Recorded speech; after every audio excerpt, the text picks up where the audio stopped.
Hey Libras, okay, let's talk about your week. So I'm going to go ahead and title this The Pleasure of a New Idea. We've got, as you know, we've had the Capricorn stellium down in our fourth. That squares the first and seventh houses, the self versus the other, our relationships. And so after having gone through Uranus, moving through Aries, opposing our sun, and having relationships that have maybe been a bit unpredictable, disruptive, unorthodox, non-committed, that sort of thing, or relationships that are on again, off again this past few years. Now with all this Capricorn down here, we're taking stock and taking inventory. And in fact, you may have seen a lot of relationships and for kind of a lot of coming back together and then like relief, like ending finally for the final time. So now it's kind of a time to sort of look at everything and decide what is it I'm really wanting. And you may feel inward, introspective, more introverted right now this winter because you're planning something new. I think as well we'll have Venus move into the third, so that is this finding pleasure in ideas, conversation, just information in general, looking at the world with a more optimistic perspective perhaps, because Venus was in Scorpio in the second, so that can be holding on to emotional betrayals, holding on to feelings that are yucky feelings that are just like yuck, So having Venus move into the third is definitely going to be something that feels good to us. And I think as well with the right in the middle, we had that new moon in Capricorn, right in the middle of Capricorn, that set was like a reset for all the cardinal signs. So all of us, Aries, Cancer, Libra, and Capricorn, it's like, okay, new beginning, all right? As far as energy, it does feel like it's a good time to sort of like create a book list for 2019 or find a meetup group or teach a meetup group. Set one up that you want to teach.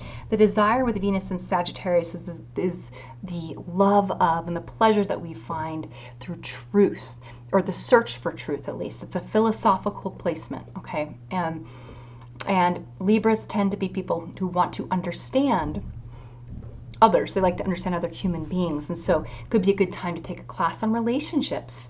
Maybe I should do that. I should take my own advice. Why is it that I find myself attracted to people who are, and this happens to lots of us, who are like not good for me, who are toxic? What is that all about? So that kind of thing would be something helpful to, to spend this like mercurial Sagittarian energy on. If you're Scorpio, I'm going to call this finding pleasure in the simple. This is Capricorn spending your third, so you guys have been experiencing sort of the past few years, figuring out what is it, well, first of all, looking at cold hard truth. So in your relationships with people, being disappointed by people or betrayed by others, just all the shitty stuff people do to each other, and you having to kind of witness it. Watching people who are in positions of authority, not necessarily kind of be duplicitous maybe, not necessarily being who it is that they say they're going to be. Issues of like the truth being like there's more than one side. And so I kind of feel like with Venus for you guys moving into your am I saying this right? Your second, yeah, in Sadge. Enjoying the truth that comes from the simple. Enjoying that which you can hold on to and control. Chop wood, carry water, It's like just if you're learning something new with Mars in your sixth, if you're learning a new task of some kind, or learning something that requires repetition, or that requires you to have a little bit of discipline and kind of it's not that exciting, maybe set a challenge for yourself this month, like a 30-day sugar-free challenge. It'd be a great time for that. Or a time where you're going to have to sacrifice something for a period of time in order to gain some sort of a reward or have faith that this will, I was reading one of my friends is doing like the cold shower challenge. Try that. Maybe see what that does for your health. It's a good month where focus on what you in your world have control over. This could also be learning something new, right? Like learn a new language, learn some new astrology techniques, etc. Okay, Sagittarius, this one, you guys, I'm calling this promoting someone else's vision or promoting someone's vision. Now, you could be very well promoting your own vision, but this just feels to me a little bit like you guys have had that second house emphasis with Capricorn, which has been you figuring out your values as they relate to authority figures, accomplishment, what it means to be successful, what you're willing to give up in order to have success, parts of yourself even that you're willing to betray in order to have money or the appearance of success, because Capricorn does have to do with kind of how the outer world sees us. So it's not necessarily, true success per se. If you've had like a creative project you've wanted to pursue or you've been in support of, like, it kind of feels like you'll be someone's biggest fan this week, like someone's coach or someone that's really excited in cheering someone else on. And so that's what you guys are very good at. So go do it. Do your thing, right? Same time, Venus is in the first and Mars is in the fifth. So this Venus in the first does feel really great. It's like life's going well. Things are coming at me that I'm wanting. I feel attractive to others. I feel like I'm able to make other people feel loved. My optimism, my buoyancy is infectious. So enjoy it, and enjoy. It's going to join Jupiter there in your first as well. It's really lovely. Just remember the wheel of life. It's very Sagittarian. What goes up, you can be at the top, and then you're going to be like at the bottom, like hanging on. So just enjoy while you're there. Eat, drink, and be merry, but also don't go too crazy. Like, don't lose your head. And for those of you who are Sages, who are promoting someone else's vision, it does feel like a time where you'll be good with it this week. Sort of excited about promoting something else that someone else that you're on board with. But there might be some stuff happening this year for you where you're going to really need to feel like your vision is also out there. Talk about that later. But basically, you're a star this week.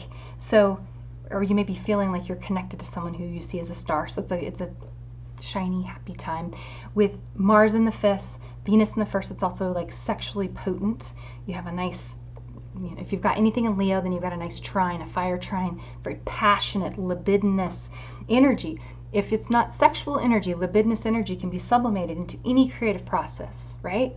So anything where you did something with the environment around you. It could be a phone call and you made some shit happen. It can be you pull out the carpet in your den and because you want to replace. It can be lots of things. Something though that you personally do, that affects your environment. I think mainly like Mars in the fifth is just fired up. The ego, the identity, feeling really passionate and assertive and aggressive and wanting to go for it. And so hopefully if you're single, it's also a good time to promote yourself. Doesn't necessarily indicate like relationship per se, but it's more like you feeling really good and awesome about yourself and that being very attractive to other people, right? Like it's very infectious is how it feels. Okay, Capricorn. So Capricorn, you guys have had the stellium in your first, all that Capricorn, Pluto and Saturn and Mars. So the themes you've been undergoing have been, since 2008, huge life transformations. So, I've seen people go through divorces and then rebuilding your life path, sort of figuring yourself out and where it is you're wanting to end up. Lots of themes as well that have had to do with kind of like deaths of our past and deaths of things that we never would have imagined we would have lost. But the new thing that was rebirthed was better than anything we could have kind of imagined.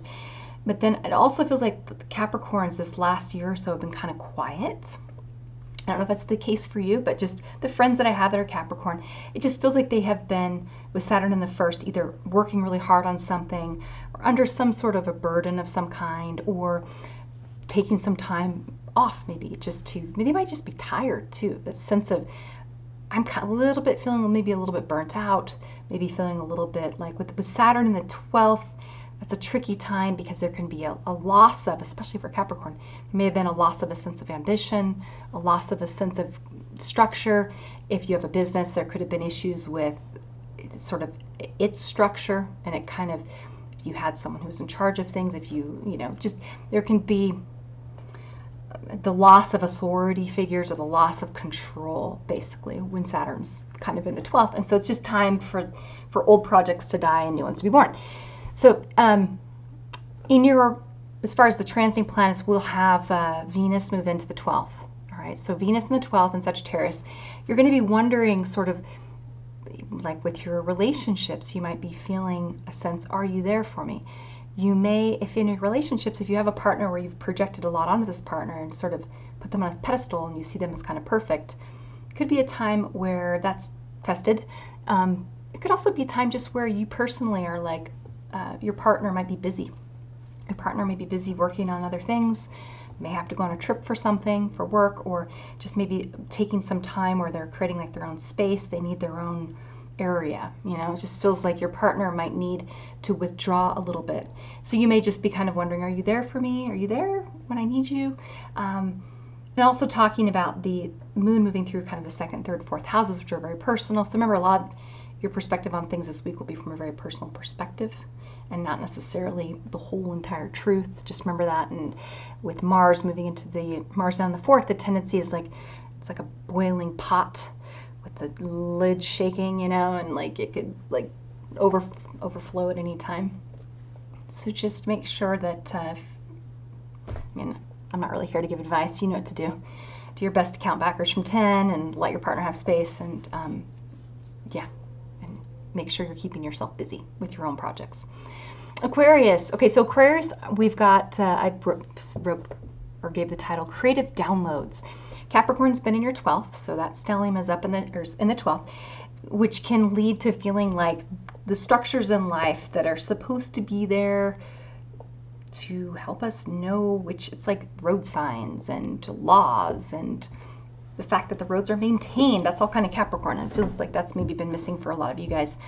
But it's given you life experiences that have taught you things you wouldn't have known otherwise.